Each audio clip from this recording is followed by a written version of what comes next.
Let's follow up on some of this with our neighbours across the ditch. I want to catch up with the Deputy Prime Minister of New Zealand and Foreign Minister Winston Peters. Our Skype connection has had a bit of a problem, but I've got him on the blower. So thanks for joining us, Deputy Prime Minister. Good to talk to you. Not at all. You're very welcome. I want to get your thoughts firstly on the World Health Organization, the move to give it greater powers so that it can actually go into a country like China and conduct a decent investigation. Do you support that push, and do you think it needs a new Director General before we give it any more powers or money? Well, you've got two very different and serious questions there. The first one is that surely no one expects us to come through this terrible crisis without a full investigation of its origins and how the various authorities, including in our own country and your country and all around the world, handle the issue. And that's called accountability, and it's called transparency. So that's to be expected. But, of course, right now, we're dealing with the crisis on land back in our country and around the Pacific as hard as we can. Yeah, but the Director General, Dr. Ghebreyesus, of course, back in February and after visiting China, came back and told the world that we should not have travel bans from China. In fact, criticised countries like in Australia and the US that were banning travel. It would have been New Zealand included in that as well. That was obviously precisely the wrong thing to be doing at a crucial time in this crisis.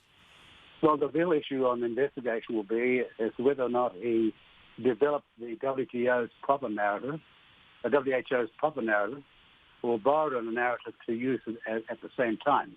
And it somewhat suggests, because I can recall the countless nights when we were told, it's not a pandemic, don't worry, it's not a pandemic, do this and that, but it's not a pandemic, when it clearly had well got beyond any pandemic warning and was a crisis getting into countries all around the world. Indeed. So you're worried that he was actually delivering China's talking points rather than his own independent views? No, you said that. I'm saying that the narrative had to be from the honourable position of a respectable world-class organisation that we're all financing to get the proper integral answer relating to the integrity of investigations and the proper narrative. And what we heard at that critical time was not. It's no use of denying it. I know it's fashionable to say, look, let's turn a blind eye to this and that. But in the end, we're all accountable. And when you've got the taxpayers' money on the line, you're certainly accountable, but it's my country or yours.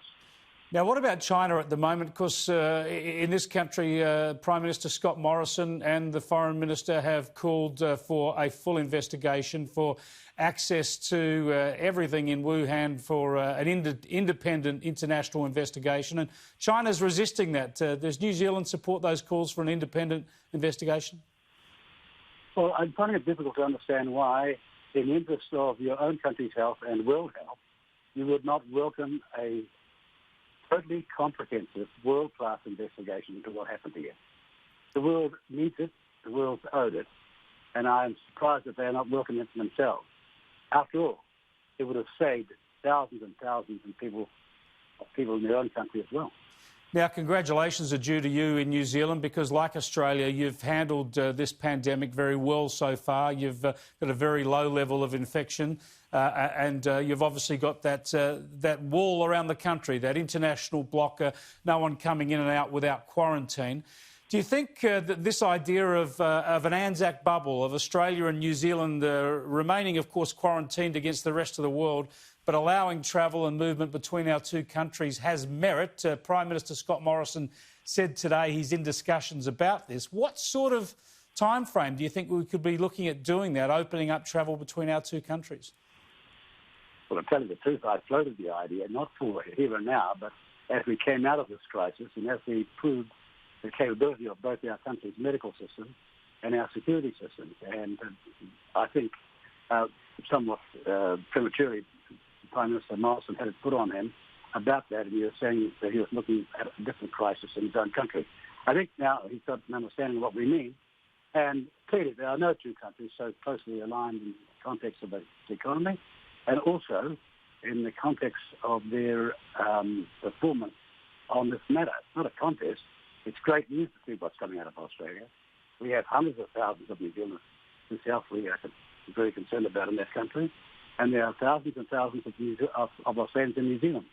And so it's great news to see both of our countries doing so well. But we shouldn't let up, so to speak, and get too confident. Yeah, no, I agree with that. But the idea that we could have travel between our two countries because we're doing so well does make sense, and it would help the economy. It also might help a lot of rugby league and rugby union fans because you might be able to get some competition underway.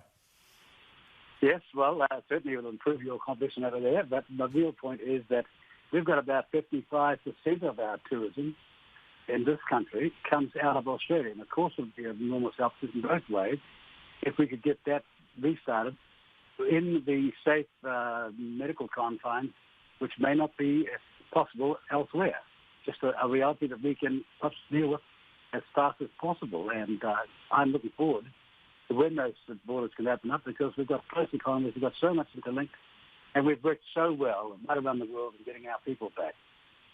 Well, I hope it does happen. I got my tickets booked for July, so I haven't given up hope yet, Winston Peters. Just before I let you go, we are virtually on the eve of Anzac Day, so I just want to get your thoughts reflecting on that. It's going to be a very different Anzac Day this year, as we don't have crowds gathering, we don't have marches, but we nonetheless will reflect at home and via the media and the like. Well, it's also a chance too, despite the terrible crisis we're facing now, to reflect back to the First and Second World Wars and realise how much worse it was for those families, losing their children, their young ones, and their tens and tens of thousands in foreign wars. And that's a chance for us to reflect, and despite the adversity we're putting up with now, respect the fact that a previous generation or previous generations put up with so much more. Thanks so much for joining us. I appreciate your time, Winston.